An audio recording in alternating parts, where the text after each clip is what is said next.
by His Excellency. L'Assemblée va maintenant entendre une allocution de son Excellence Félix Antoine Tshisekedi Tshilombo, président de la République démocratique du Congo. Je prie le protocole de bien vouloir accompagner son Excellence à la tribune et l'invite à prendre la parole.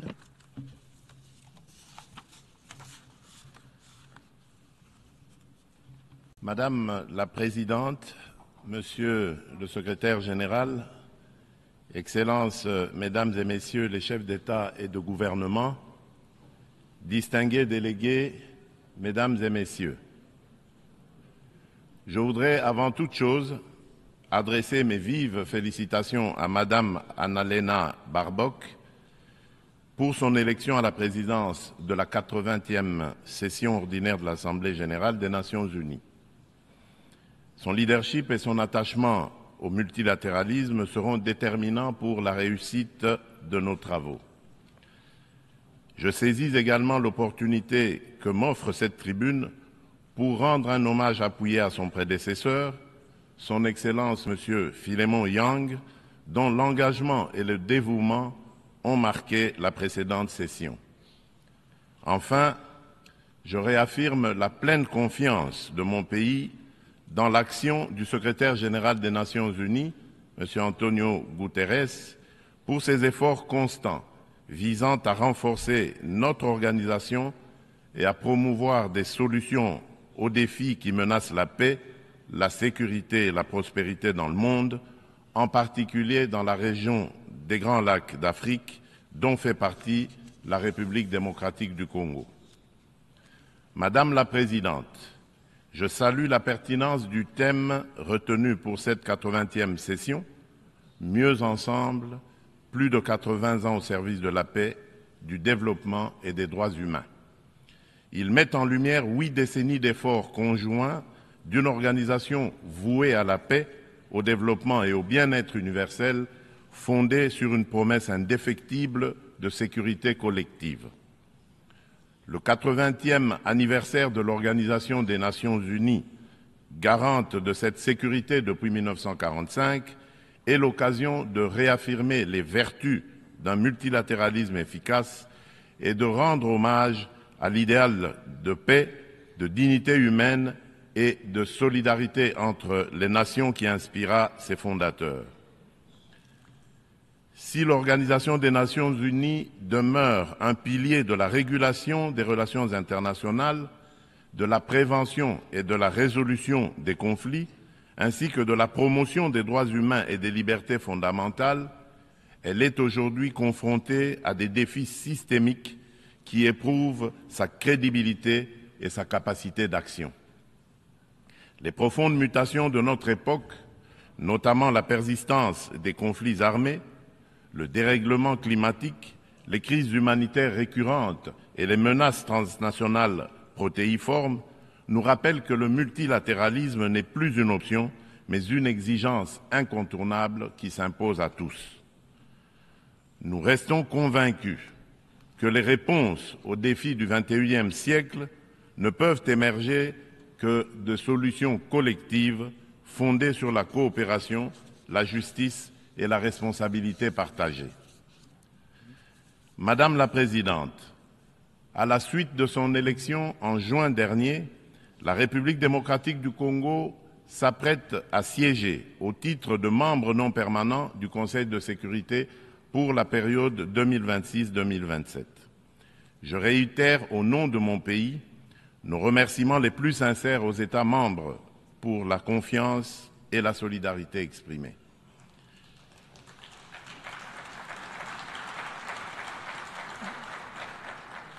Notre participation sera résolument constructive et holistique. Elle s'articulera autour de 2 priorités indissociables, paix et sécurité d'une part, et prévention et résolution des conflits d'autre part. Nous entendons également contribuer activement à l'élaboration et à la mise en œuvre du nouvel agenda pour la paix afin d'apporter, à la lumière de notre potentiel et de notre expérience, une impulsion à la réforme des opérations de maintien et de consolidation de la paix, ainsi qu'à l'adaptation du système de sécurité collective des Nations Unies. S'agissant de la réforme du Conseil de sécurité, mon pays réaffirme la position commune africaine telle qu'énoncée dans le consensus des Oulouini et la déclaration de Sirte, c'est-à-dire l'Afrique doit bénéficier de 2 sièges supplémentaires dans la catégorie des membres non permanents et de 2 sièges dans celle des membres permanents avec les mêmes droits, y compris le droit de veto, les mêmes privilèges et les mêmes obligations que les membres permanents actuels.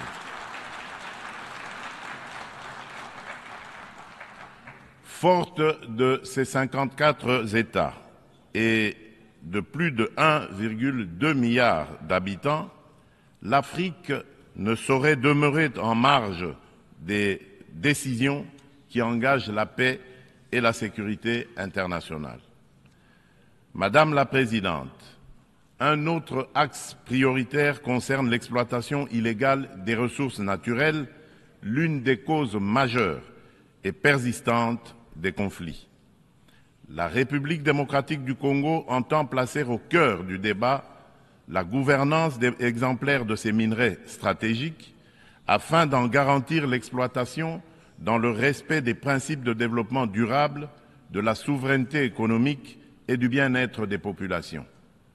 À l'échelle mondiale, rompre le lien toxique entre rente minière et financement de groupes armés non étatiques exige une approche intégrée fondée sur l'harmonisation des règles de diligence raisonnable et de traçabilité, de la mine aux consommateurs, la transparence intégrale des chaînes d'approvisionnement et des bénéficiaires effectifs, des mécanismes de contrôle et d'audit indépendants, une coopération opérationnelle renforcée entre autorités douanières, judiciaires et financières, des sanctions ciblées et effectives contre les trafiquants et leurs réseaux de facilitation et une lutte résolue contre la corruption adossée à des normes de bonne gouvernance, à la publicité des contrats et à la traçabilité des paiements. Bien entendu, les dimensions des droits humains et de justice transitionnelle ainsi que les agendas femmes, paix et sécurité et jeunesse, paix et sécurité demeurent indissociables de cette action. Leur prise en compte effective est la condition d'une paix juste, durable et inclusive.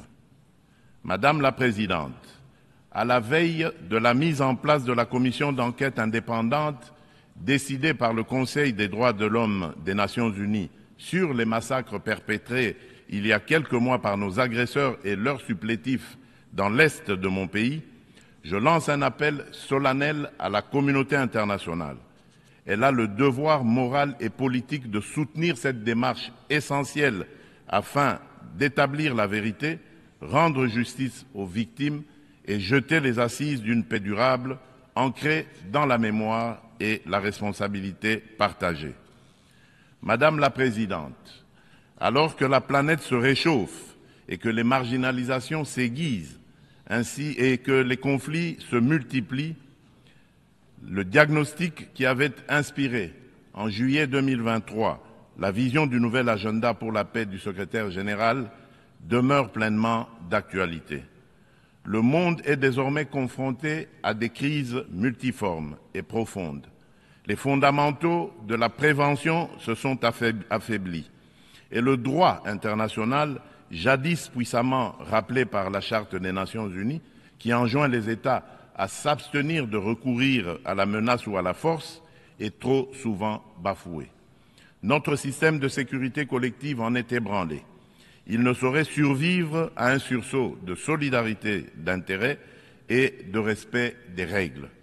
Dans ce contexte, la rhétorique guerrière regagne du terrain et l'on assiste impuissant au retour des vieux démons, agressions armées, guerre de prédation des ressources et de conquête d'espaces vitaux qui n'épargnent aucun continent.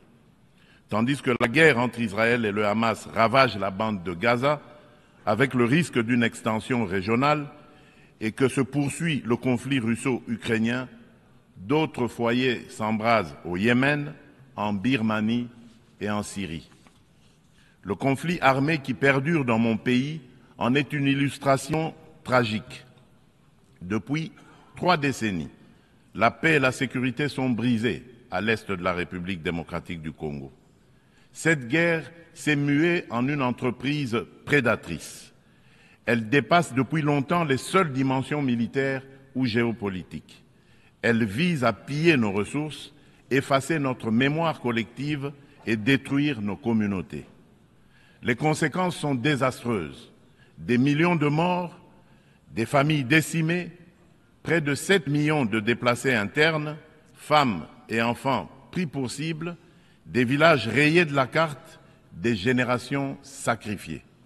Dans plusieurs régions de l'Est, tous les marqueurs d'un projet d'extermination sont réunis. Les Nations Unies elles-mêmes, à travers le rapport Mapping, ont documenté l'ampleur des atrocités. Ce n'est pas seulement un conflit, c'est un génocide silencieux qui frappe le peuple congolais depuis plus de 30 ans.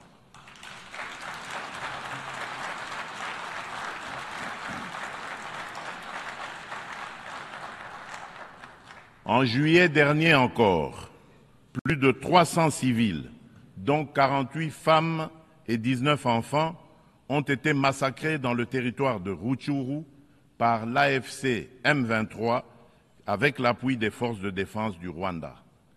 Ces crimes ne sont pas isolés, ils s'inscrivent dans une continuité macabre. Je remercie les États-Unis d'Amérique d'avoir pris l'initiative le mois dernier de convoquer une session extraordinaire du Conseil de sécurité pour examiner ces massacres documentés par Human Rights Watch. Pour mettre un terme à ce conflit, le Conseil de sécurité, par sa résolution 2773 du 21 février 2025, a notamment exigé le retrait du M23 des villes de Goma, Bukavu et de toutes les zones sous son contrôle, le démantèlement des administrations parallèles instaurées en violation de la souveraineté de la République démocratique du Congo, ainsi que la cessation de tout appui direct ou indirect au M23. Je salue à cet égard le leadership du président Donald Trump, qui a créé les conditions d'un dialogue ayant conduit le 27 juin 2025 à Washington à la signature d'un accord de paix entre la République démocratique du Congo et le Rwanda. Cet accord engage expressément Kigali à un retrait complet et vérifiable de ses troupes et à la levée de ses mesures dites défensives. Il prévoit également le désengagement, le désarmement et l'intégration conditionnelle des groupes armés non étatiques au sein des forces armées de la République démocratique du Congo et de la police nationale congolaise, la mise en place d'un mécanisme conjoint de coordination en matière de sécurité, ainsi qu'un dispositif garantissant le respect de l'intégrité territoriale et l'arrêt des hostilités. Le retrait des troupes rwandaises, la fin de leur appui au M23 et le retour de l'autorité de l'État congolais sur toutes les zones occupées constituent des conditions non négociables pour une paix durable. Je demande aux Nations Unies de veiller à la stricte application de cet accord, désormais indissociable de la mise en œuvre de la résolution susmentionnée. Tant que ces décisions ne seront pas exécutées, le sang des innocents continuera à couler.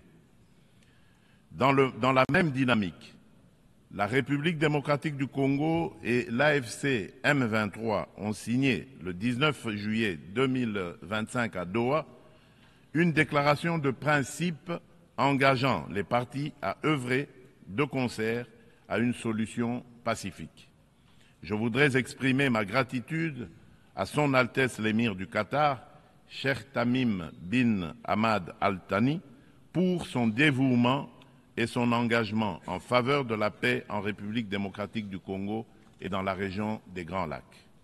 Je souhaite enfin exprimer ma haute appréciation pour la coordination assurée par son Excellence Faure Essomina Gnassingbé, président du Conseil des ministres du Togo, dans le cadre du processus de Lomé.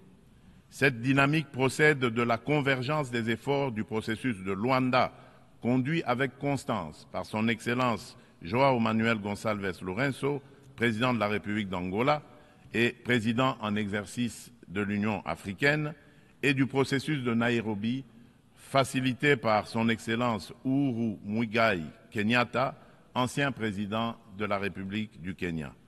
Ensemble, ces initiatives ont jeté les bases d'un mécanisme unifié de facilitation régionale. Un élan que nous comptons poursuivre pour préserver la cohésion continentale, renforcer la coordination entre les initiatives africaines et consolider un cadre d'action harmonisé afin de restaurer de manière durable la paix à l'est de la République démocratique du Congo.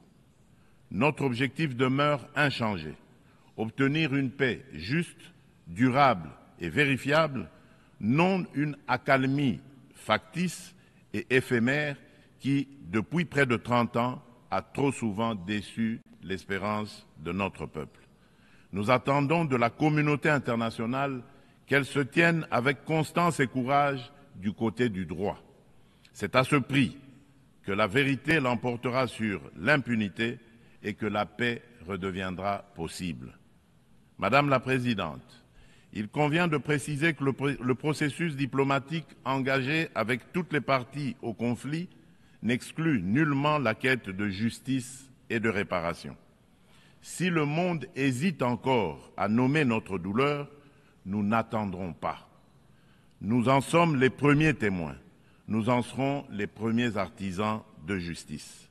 Mais nous avons besoin de votre solidarité, de votre soutien et du respect plein et entier du droit international.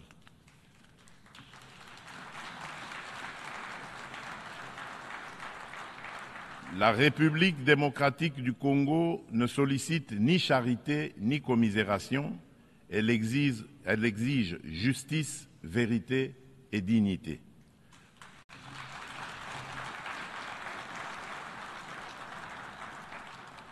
Notre pays a tendu la main.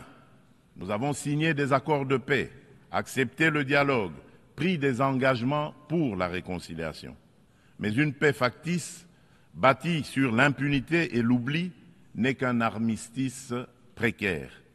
L'histoire ne jugera pas nos discours, mais notre capacité à reconnaître les crimes de masse, y compris les génocides, et à mettre fin à l'impunité.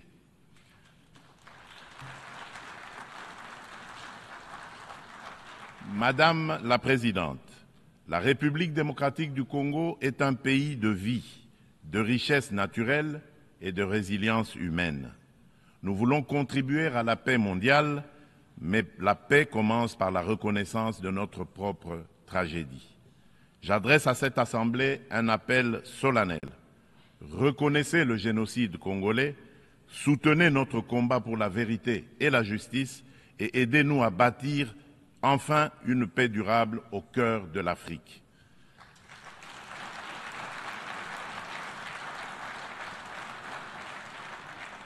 Nous demandons que les Nations unies instaurent un régime de sanctions ciblées contre les auteurs des crimes économiques, mais aussi des crimes de guerre, crimes contre l'humanité et crimes de génocide commis à l'est de mon pays, et qu'elles soutiennent toutes les actions visant à tarir les circuits illicites d'approvisionnement en minerais qui financent depuis des décennies la guerre et la tragédie humaine.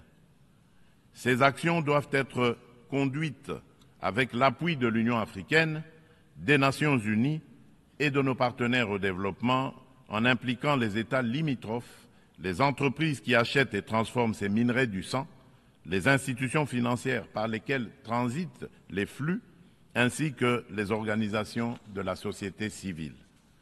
Je le dis solennellement devant cette Assemblée, la communauté internationale a le devoir moral et politique de reconnaître cette tragédie pour ce qu'elle est, un génocide, et d'agir en conséquence. Le silence et l'inaction face à ces crimes s'apparentent à une complicité. Nous demandons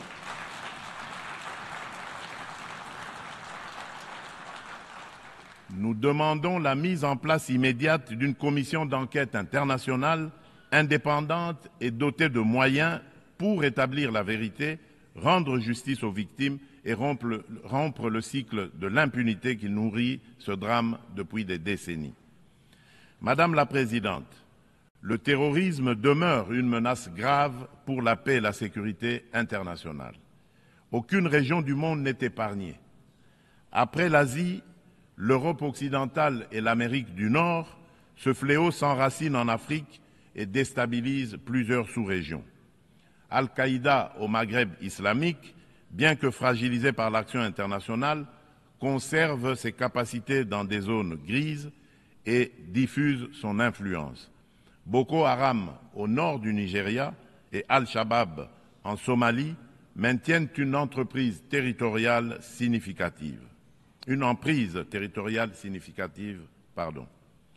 En Afrique centrale, après les ravages causés par la Lord's Resistance Army, LRA, de Joseph Kony, le nord-est de la République démocratique du Congo subit les exactions des forces démocratiques alliées, les ADF, un groupe terroriste ougandais ayant fait allégeance à l'État islamique. Ces groupes extrémistes ont laissé derrière eux un lourd tribut humain et continuent de menacer la stabilité régionale.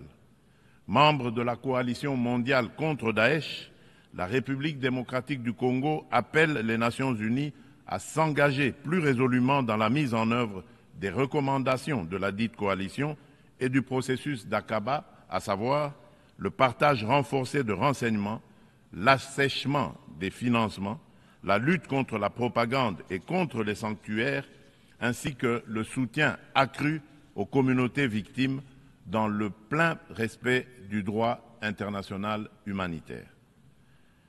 Madame la Présidente, face à l'urgence climatique, l'accord de Paris demeure le cadre juridique essentiel pour la redevabilité des États en matière d'émissions et d'adaptation afin de contenir le réchauffement à 1,5 degré Celsius. À ce titre, la République démocratique du Congo a adopté son plan national d'adaptation 2022-2026. Nous nous sommes engagés à arrêter et à inverser la perte de forêts et la dégradation des terres d'ici 2031, tout en promouvant un développement durable et une transformation rurale inclusive. Depuis décembre 2021, un ensemble de mesures soutient la restauration des paysages forestiers, notamment le programme Jardin scolaire pour 1 milliard d'arbres à l'horizon 2030, destiné à renforcer la séquestration du CO2 et la résilience des écosystèmes. Nous saluons l'adoption de la décision 5/CMA.5, établissant de nouveaux mécanismes de financement, y compris le fonds pour pertes et préjudices, afin de compléter les sources existantes et d'apporter des réponses concrètes aux pays les plus exposés. Forte d'un potentiel environnemental unique au monde, la République démocratique du Congo se tient au cœur des solutions. Elle est prête à mobiliser ses atouts naturels au service du climat global, à condition que les engagements financiers soient prévisibles, accessibles et à la hauteur des impératifs écologiques et humains. Madame la Présidente, permettez-moi d'aborder aussi la question des défis énergétiques et de la protection de nos écosystèmes en rappelant que le bassin du Congo abrite la deuxième plus grande forêt tropicale du monde, considérée par de nombreux scientifiques comme le premier puits de carbone terrestre, ainsi qu'un vaste réseau hydrographique dominé par le fleuve Congo, deuxième au monde par son débit. Ces ressources vitales sont gravement menacées par des activités destructrices, déforestation, exploitation illégale, pollution, souvent alimentées par des conflits armés récurrents qui s'apparentent à de véritables crimes contre la nature. C'est pourquoi la République démocratique du Congo soutient l'initiative portée par le Vanuatu, Fidji et Samoa visant à ériger au plan international l'écocide en incrimination autonome pour sanctionner les actes illicites ou arbitraires causant à l'environnement des dommages graves. Madame la Présidente, l'adoption du pacte pour l'avenir rappelle l'urgence d'accélérer la mise en œuvre des objectifs de développement durable à 5 ans de l'échéance de 2030. La République démocratique du Congo a inscrit cet impératif au cœur de son action à travers le plan national stratégique de développement 2024-2028 qui place l'homme congolais au centre des priorités et intègre les 3 dimensions du développement durable, environnemental, social et économique. Ce plan s'articule autour d'orientations nettes, à savoir consolider la sécurité et la gouvernance démocratique, moderniser les infrastructures et le climat des affaires, protéger l'environnement et garantir l'accès aux services sociaux de base, eau, assainissement, éducation, santé, électricité, etc. Le bilan demeure contrasté, car seuls les ODD 12 et 13 paraissent encore atteignables d'ici 2030, mais des progrès tangibles sont enregistrés. La gratuité de l'enseignement a permis à plus de 5 millions d'enfants de retourner à l'école. La couverture de santé universelle élargit l'accès à des soins de qualité. Les politiques d'autonomisation des femmes réduisent les disparités socio-économiques. Ces acquis restent toutefois fragilisés par l'insécurité persistante dans l'est du pays et par la vulnérabilité de notre économie face aux chocs exogènes. Notre économie doit donc se transformer pour devenir un levier de durabilité et de prospérité.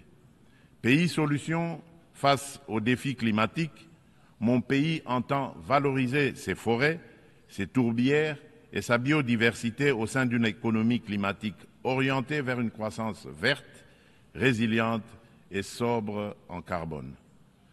À cet égard, le projet Grand Tinga, l'un des plus vastes complexes hydroélectriques au monde, incarne notre ambition et renforce le positionnement de la République démocratique du Congo comme pays solution.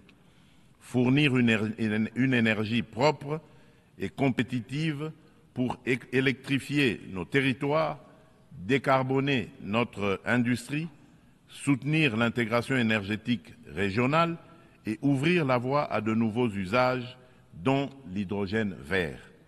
Cette trajectoire s'appuie sur le développement de marchés carbone intégrés, l'attraction d'investissements responsables et la création d'emplois décents et de moyens de subsistance durables pour nos communautés. Il reste cependant un obstacle majeur, la contrainte financière. Le fardeau croissant de la dette publique africaine, conjugué aux flux financiers illicites, réduit nos marges de manœuvre. Les besoins additionnels pour atteindre les ODD en Afrique sont estimés à 1 600 milliards de dollars.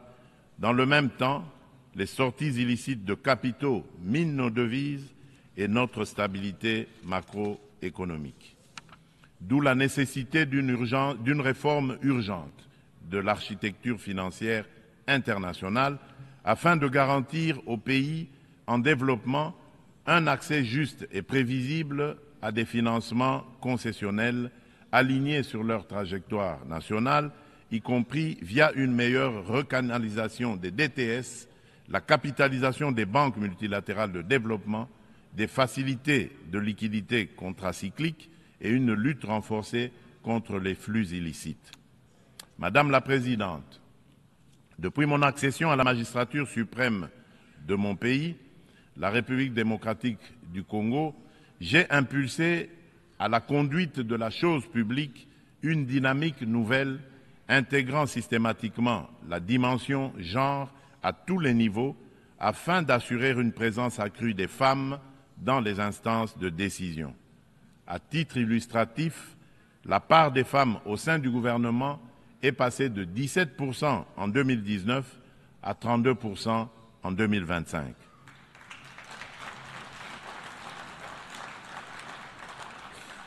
Madame la Présidente, dans une approche stratégique et multisectorielle visant à mobiliser la jeunesse au service du progrès national, mon gouvernement a adopté une politique nationale de la jeunesse.